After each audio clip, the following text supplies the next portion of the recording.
নমস্কাৰ নতুন এটা ভিডিঅ'লৈ আপোনালোক সকলোকে স্বাগতম জনাইছোঁ। আজিৰ এই ভিডিঅ'ত এনএছপিৰ ঈশানোদয় স্কলাৰশ্বিপৰ মেৰিট লিষ্টৰ বিষয়ে কিছু কথা আলোচনা কৰিম। বহুতৰ মেৰিট লিষ্টত ইয়েছ অহাৰ পাছতো নো হৈ গৈছে, কিয় হৈছে তেনেকুৱা, আৰু মেৰিট লিষ্টৰ যিটো PDF আৰু কাট অফ কিমান গৈছে সেই গোটেইখিনি তথ্য দিবলৈ চেষ্টা কৰিম আজিৰ এই ভিডিঅ'টো আপোনালোকে আৰম্ভণিৰ পৰা শেষলৈকে চাব আৰু ঈশানোদয় স্কলাৰশ্বিপ নিউ এপ্লাই কিদৰে কৰিব পাৰিব। যদি আপোনাৰ পাৰ্চেণ্টেজ কম আছে, এইবাৰ যদি ভাবিছে আপোনাৰ এইবাৰটো বহুত হাই কাট অফ গৈছে, মই পোৱাৰ চান্স নাই, যদি আপোনালোকে এতিয়ালৈকে কৰা নাই, ইনকেছ যদি আপুনি OBC SC স্কলাৰশ্বিপ হয়, যদি আপোনাৰ পাৰ্চেণ্টেজ কম হয়, তেনেহ'লে আপোনালোকে সেই স্কলাৰশ্বিপকেইটা এপ্লাই কৰিব। ঈশানোদয়টো আপোনালোকে তেতিয়া নকৰিব। যদি আপোনাৰ পাৰ্চেণ্টেজ ধৰি লওক 50, 60 বা তেনেকুৱা ধৰণৰ আছে, তেনেকুৱা ক্ষেত্ৰত আপোনালোকে যিটো OBC বা SC স্কলাৰশ্বিপ আছে সেইটো কৰিব। একেজন কেণ্ডিডেটে মই স্ক্ৰীনশ্বট দেখুৱাই দিছোঁ, 29 তাৰিখৰ দিনা তেওঁৰ মেৰিট লিষ্টত আহিছিলে ইয়েছ, দেখিছে selected for scholarship public merit, তেওঁ ইয়েছ আহিছিলে, কিন্তু এদিন পাছত চেক কৰাৰ পাছতে তেওঁ নো হৈ গৈছে। তেওঁৰ পাৰ্চেণ্টেজ আপোনালোকৰ ধৰি লওক 77 মান আছিলে, এতিয়াও প্ৰায়খিনিৰ ইয়েছ হৈ আছে। যিখিনি আপোনাৰ 85ৰ প্লাছত আছে তেওঁলোকৰ ইয়েছ মই দেখিছোঁ বৰ্তমানলৈকে। এতিয়া কথাটো হ'ল, প্ৰথম দিনা যিটো ইয়েছ আহিছিলে চবৰে 52% পোৱাজনো ইয়েছ আহিছিলে, সেইটো এটা NSPৰ যিটো চাৰ্ভাৰ আছে চাৰ্ভাৰটোত এটা গ্লিচ হৈছিলে, সেইবাবে সকলোৰে ইয়েছ শ্ব' কৰিছে। বৰ্তমান আপোনাৰ যিটো ষ্টেটাছ শ্ব' কৰি আছে সেইটো আপোনালোকে ফাইনেল বুলি ধৰিব পাৰে। মই NSPৰ হেল্পলাইন নম্বৰত ফোন কৰিছিলোঁ, হেল্পলাইন নম্বৰত ফোন কৰাৰ পাছত তেওঁলোকে জনাইছে যে এতিয়া বৰ্তমান যিটো আপোনালোকৰ শ্ব' কৰি আছে ষ্টেটাছ, সেইটো আপোনালোকে ফাইনেল বুলি ধৰি ৰাখিব পাৰে।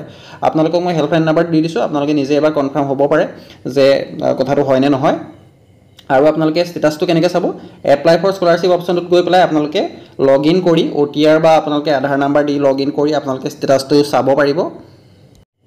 সেইটোৱে প্ৰথম দিনা সকলোৰে ইয়েছ আহিছিলে। আপোনালোকে যদি NSP এপ্লাই কৰিছিলে প্ৰথম দিনা 29 তাৰিখৰ দিনা সকলোৰে ইয়েছ আহিছিলে, কিন্তু তাৰ দুদিন বা এদিনৰ পাছতে সকলোৰে নো হৈ গৈছে, বা যিসকলৰ মেৰিট লিষ্টত চিলেক্ট হৈ আছে তেওঁলোকৰ ইয়েছ আছে।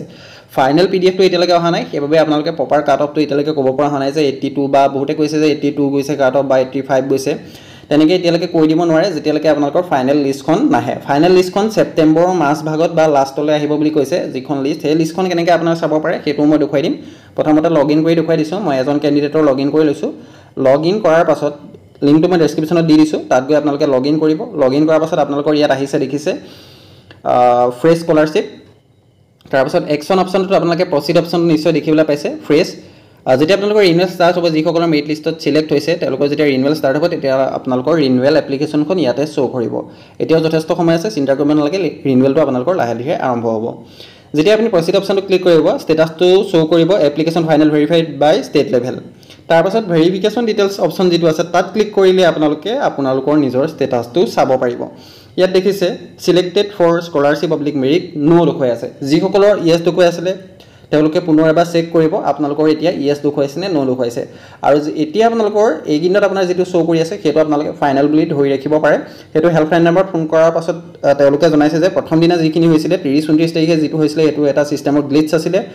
এতিয়া আপোনালোকৰ যিসকলৰ ইয়েছ আছে বা যিসকলৰ নো আছে, যিসকলৰ নো আছে তেওঁলোকৰ ইয়েছ হোৱাৰ চান্সটো প্ৰায় কম, প্ৰায় 99% কম আপোনালোকৰ যে আকৌ ইয়েছ হ'ব।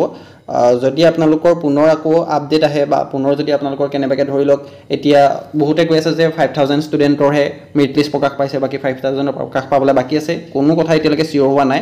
যেতিয়ালৈকে ফাইনেল আপোনালোকৰ যিটো PDF আছে PDFটো নহালৈকে আপোনালোকে একো কথা এতিয়ালৈকে ক'ব নোৱাৰে। কিন্তু NSP হেল্পলাইন নম্বৰত ফোন কৰি এটা কথাই জানিবলৈ পাইছোঁ, এতিয়া যিটো ষ্টেটাছ আপোনালোকৰ শ্ব' কৰি আছে সেইটো আপোনালোকে ফাইনেল বুলি ধৰিব পাৰে। হেল্পলাইন নম্বৰটো মই স্ক্ৰীণত দেখুৱাই দিলোঁ অলৰেডি, আপোনালোকে সেই নম্বৰটোত ফোন কৰি কণ্টেক্ট কৰি আপোনালোকে নিজৰ যিটো OTR নাম্বাৰ, নিজৰ যিখিনি ডিটেইলছ আছে সেইখিনি কৈ পেলাই আপোনালোকে নিজৰ আপডেটটো ল'ব পাৰিব যে আপোনালোকৰ যদি ইয়েছ দেখুৱাই আছিলে এতিয়া যদি নো দেখুৱাই আছে, সেই প্ৰব্লেমটো আপোনালোকে জনাব, কিয় তেনেকুৱা হৈছে, তাৰ পৰা আপোনালোকৰ ৰিপ্লাই আহিব। এতিয়া চাওক যিটো 3 ডট আছে তাত গৈ পেলাই পাব্লিক অপশ্যনটোত গৈ পেলাই list of application proceed for scholarship অপশ্যনত যেতিয়া আপুনি ক্লিক কৰিব, তাত গৈ আপোনালোকে যিখন লিষ্ট আছে লিষ্টখন চাব পাৰিব। কিন্তু বৰ্তমানলৈকে একাডেমিক ইয়েৰ 2024-25ৰ লিষ্টখন প্ৰকাশ নাই পোৱা, 2023-24হে আছে। কেনেকৈ আপোনালোকে চাব পাৰিব মই এতিয়াই দেখুৱাই দিছোঁ। এইকেইদিনতে আপোনালোকৰ প্ৰকাশ পাব, নেক্সট আপোনাৰ 20 দিন 10 দিনমানৰ ভিতৰতে আপোনালোকৰ লিষ্টখনো প্ৰকাশ পাব। তেতিয়া আপোনালোকে এই ৱেবছাইটত গৈ পেলাই আপোনালোকে চাব পাৰিব। আৰু যদি কেনেবাকৈ তাত আপোনাৰ নামটো আছে, যদি ছিষ্টেমত কেনেবাকৈ নো দেখুৱাই আছে তেনেহ'লে চিন্তা কৰিব নালাগে। যদি PDFত নামটো আছে তেনে ক্ষেত্ৰত আপোনালোকৰ যিটো মেৰিট লিষ্ট আছে সেইটোত আপোনালোকৰ পাছত আপডেট হৈও ইয়েছ হৈ যাব পাৰে। ঠিক আছে, বৰ্তমানলৈকে যিখন ফাইনেল লিষ্ট সেইখন অহা নাই। ইয়াত দেখিছে একাডেমিক ইয়েৰ 2023-24টো মই চিলেক্ট কৰি দেখুৱাই দিছোঁ। যেতিয়া আপোনালোকৰ ইয়াত আপডেট হ'ব একাডেমিক ইয়েৰ 2024-25টো আহি যাব, তাত গৈ আপোনালোকে চাব পাৰিব।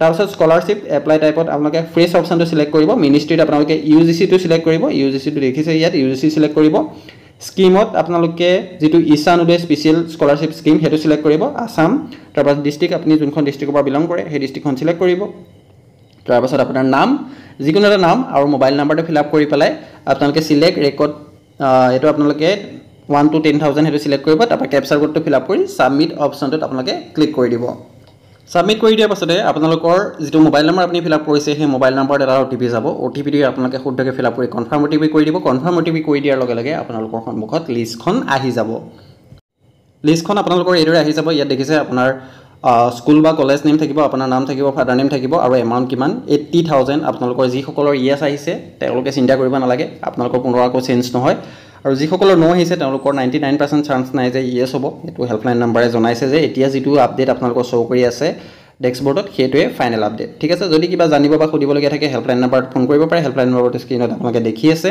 মই ডেসক্ৰিপচনতো আপোনালোকক দি দিম তাতো গৈ আপোনালোকে কন্টাক্ট কৰিব পাৰে আৰু এবাৰ যি সকলে এপ্লাই কৰিম বুলি ভাবিছে তেওঁলোকে কেতিয়ালৈকে সময় আছে মই হেতু এবাৰ দেখুৱাই দিছো আপোনালোকক ইয়াত দেখিছে Ishan Uday special scholarship scheme for any year north ইষ্টৰ 10000 ষ্টুডেণ্টকে দিয়া হয় এই স্কলাৰশ্বিপটো সেই কথাটো আপোনালোকে মনত ৰাখিব যত নেকি এনেকুৱা নহয় যে কেৱল ষ্টেট বোৰ্ড হলেহে আপোনালোকে পাব CBSE সেৱা সকলো বোৰ্ডৰ ছাত্ৰ ছাত্ৰী হাই সেকেন্ডাৰী পাছ ছাত্ৰ ছাত্ৰীসকলে এই স্কিমটোৰ বাবে আবেদন কৰিব পাৰে তাৰ পাছত আপোনালোকৰ ইয়াত দেখিছে লাষ্ট ডেটটো হৈছে অক্টোবৰৰ 31 তাৰিখ ঠিক আছে অক্টোবৰ 31 তাৰিখলৈকে আপোনালোকৰ চলি থাকিব এতিয়া সেপ্টেম্বৰ যেহেতু স্টাৰ্ট হৈছে দুমাহ সময় আপোনালোকৰ হাতত আছে যিমান পাৰে সোনকালে আপোনালোকে ডকুমেন্টখিনি ৰেডি কৰি এপ্লাই কৰক কিদৰে এপ্লাই কৰিব লাগে কি ডকুমেন্ট লাগে তাৰ ওপৰত ডিটেইলছত ভিডিও বনাই দি ৰখা হৈছে আপোনালোকে চাই লব পাৰে ধন্যবাদ আজি ভিডিওটো ইমানেই আছিল